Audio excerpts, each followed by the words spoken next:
Hi everyone, it's me, Tim. Today I want to talk about why it's okay for you to be proud, especially of your work and things you do. And this is probably going to be a bit of a meandering video, so bear with me, but I think it deserves being said, especially in this day and age and on the internet and stuff like that. But I'll get to it. If you've watched this channel for even a tiny amount of time, you will know that I tell a lot of stories. I have a lot of stories to tell. I've been doing this for a long time.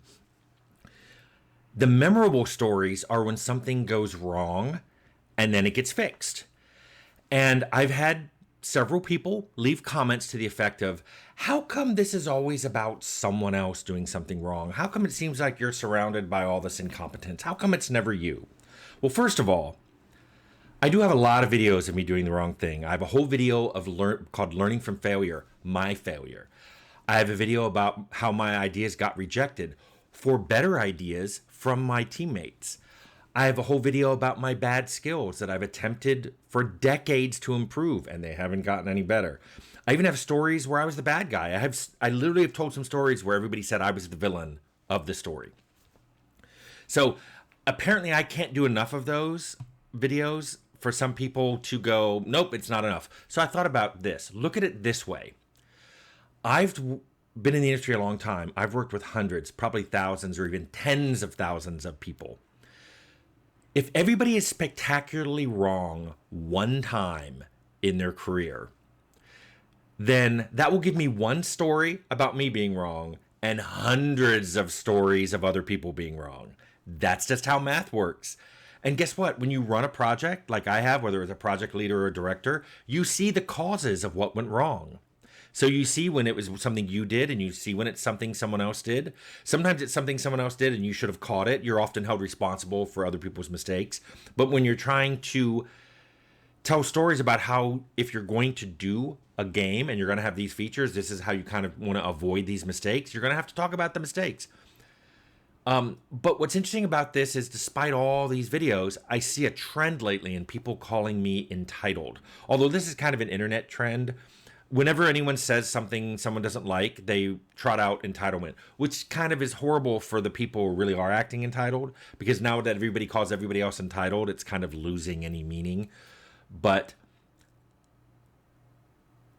I've been caught out for entitled for a lot of different things, a lot of which provably don't apply. So that's what made me realize, wow, these people are just throwing out entitlement the way we used to in the early internet days. If you wanted someone to be seen as bad, you just said something, you compared something they said to something Hitler said and said, you're just as bad as Hitler.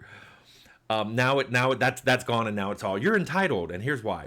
So I've been called out as being entitled for my background, specifically being wealthy. And I'm like, this is weird. I was not wealthy growing up. In fact, we were kind of lower class. I remember when asking my guidance counselor for scholarships, I said, yeah, if I can't find a scholarship, I may not be able to go to college. And he said, aren't your parents wealthy? I was very confused by that. They were not. I've also been called entitled for things that I've done. One specific one was when I said that developers don't really know what gamers want, so I used to just make the games I wanted. People said, well, that's very entitled of you. Ironically, I was also called entitled for the exact opposite of that. When I said, well, things I haven't done, I decided not to make games that other people wanted. People said, well, that's so entitled of you. And I'm like, wait, I'm entitled if I make the game I want, and I'm also entitled if I make the game I don't want. So there's no... If that's true, entitlement doesn't mean anything, because it just doesn't work. But the one that blew my brain case the most is I made a video on why I'm not doing solo development, because I don't have all the skills for it. I literally can't do it. Plus, I love working in teams. And somebody said in that I was an ultra privileged person who has never had to struggle or be alone. Let me just tell you something. No gay man over the age of 40 nobody knows better than them what truly being alone feels like, because they grew up in an era of America where being gay was bad and you were expected to just be quiet, be off to the side, and no one wants to see or hear from you. So if that isn't you, you really don't have any idea, and you're the privileged one, because that's true feeling alone, which I'm glad I don't feel anymore, and I'm really glad that gay people under 40 don't have to feel that way anymore. But let me tell you, sit down with some 60, 70, 80-year-old gay guys, and the stories you will hear, don't talk to me about privilege. I do hear a lot about the fact that I'm coasting on Fallout, and I've gotten this as recently as 2 years after Fallout came out to a few months ago. And it happens a lot. Coworkers will say this, industry folks will say it, sometimes a fan will say it. And lately, instead of saying I'm coasting, they're saying I'm acting entitled because of working on Fallout. And this is confusing to me because, first of all, I think it's totally okay and fair and right for me to feel proud of Fallout. I worked on that game, and I worked on it really, really hard. I don't think anybody on the team can say they worked harder than me. A lot of them worked as hard as me, but I was on that from day one, and I worked really hard to try to make that a good game. And I'm proud of it. So my confusion got dispelled. I recently saw a video interview with an actress, and she was talking about her career. And she said she had worked really hard and been in all these critically acclaimed movies that nobody saw. So a reviewer here and there said, "Oh, she's really good. You know, she's an upcoming actor. This is fantastic." Then she finally was in a popular movie, so she got noticed. Subsequent to that, she suddenly got accused of coasting on the credit for that movie. And she said, this is what she said in the interview. She said, quote, "Other people talk about that movie more than I do. And this resonated with me because other people bring up Fallout to me all the time. It is the number one question on this channel are questions about Fallout. Features, development, the direction it's going, the TV show, everything. Just Fallout, Fallout, Fallout. I mean, Arcanum's a close number 2, but Fallout's the most popular game for me to be asked about on this channel. And then when people turn around and say I'm coasting because I'm talking about it, I get super confused. I mean, I looked at my game conference talks. One of them was about Fallout, and it was the one at GDC 2012 that I was invited to give about Fallout because it was the 15th anniversary of Fallout. All my other industry talks, they've been about making better RPG mechanics or how to tell a story in a multiplayer environment. They haven't been about Fallout. Also, my biggest selling games weren't Fallout. So when I would talk to publishers, I'd try to sell them, like, look at these games that sold really well. Fallout was not one of those games.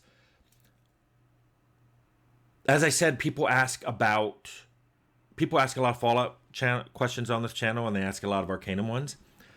But then, when people accuse me of coasting on Fallout, it makes me wonder, should I just stop answering Fallout questions here? I don't think a lot of you would like that. I don't know what that would prove, but when they stopped telling me I was coasting on Fallout and started saying it was an entitlement, it made me think, I don't think people know what entitlement means, because entitlement really means taking advantage of an unearned privilege.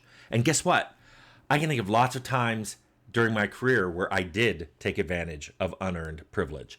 I've told this story before, but just being a guy, I remember at Interplay, I never thought twice about walking to my car late at night. We'd play games at night, we'd stay late talking, or sometimes I'd stay late working, and then I'd walk out to my car at 1 a.m., and parts of Interplay's lot were very dark.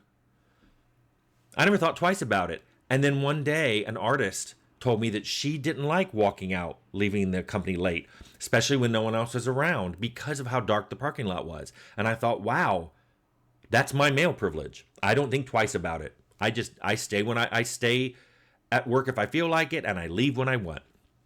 Similarly, I had an incident in Interplay of white privilege where I used to drive this really old 2-door hatchback that I had left over from school because I was trying to save money instead of buying a new car, which I could have done because I was working at a salary. I was trying to save up money as a down payment on a house, and it took years, but I did it. But a fellow coworker also drove an old beat-up car, and I noticed that a few times every month he was late, really late to work, and he'd usually be in our boss's office talking about it. And One day I heard him say it's because he gets pulled over by police, and they tell him it's because his car is old, and they often cite something like, we think a brake light is out, or your windows are tinted incorrectly, or all these things that weren't true. Like my windows aren't tinted, my brake lights are working fine. And I asked him about it because I said, I have an old car and I've never been pulled over. And he goes, well, I'm being pulled over because I'm black. And we talked about that. And I realized, okay, once or twice might have been coincidence, but once or twice a month for years. Yeah, he was basically guilty of being black in a very conservative city. And I had never been pulled over. And we drove a very similar route to work every day. And that was eye-opening to me because I was like, he has to deal with this all the time. Now that I'm gay and out, I kind of know what it's like to deal with certain things all the time because people like to make any issue they have with me also about me being gay, which, God, I could do a whole video about how straight guys love to talk about gay stuff. They inject it into every conversation. It's weird. God, that could be a whole video. Anyway, another entitlement I've been accused of, like I said, was being wealthy. Nope, wasn't when I was young. I'm not wealthy now. Someone accused me of being privileged because I like to work in teams. That solo dev video? No. Once I did get accused of straight privilege by someone who didn't know I was gay. That was a fun conversation. But all I can tell you, and this is kind of the point, and this is what I want a lot of you to hear, I've worked really, really hard in the game industry. I'm very happy with what I've gotten done. This is not entitlement. It's pride. And it's a good thing. And I hope you feel that too. Or you get to feel it. I hope one day you make something, a game, a book, a movie. Maybe you make a table. Maybe you make furniture. I hope you get to make something that you really like. That's something that turned out just the way you wanted. And maybe, just maybe, something that's really popular that a lot of other people like. Because guess what? Then you get to feel proud. And that's not entitlement. It's pride. And it's a good thing.